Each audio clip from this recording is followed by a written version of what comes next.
Massaging specific acupoints can have unexpected benefits.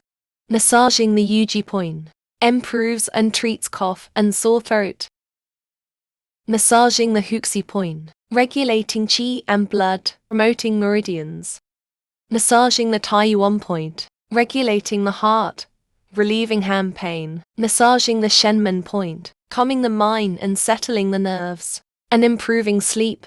Massaging the Naiguan point, relieving palpitations, chest tightness, improve one's mood. The 5 fingers correspond to 6 meridians. Massaging fingers regularly can help us maintain good health.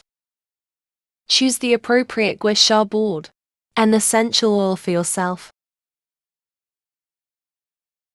Help relieve coughing, chest tightness, shortness of breath. Help regulate digestion and relieve constipation and diarrhea. To be unblocked in case of insomnia and motion sickness.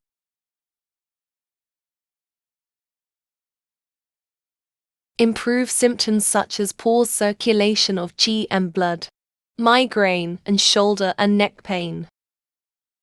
Help absorb nutrients and improve immunity.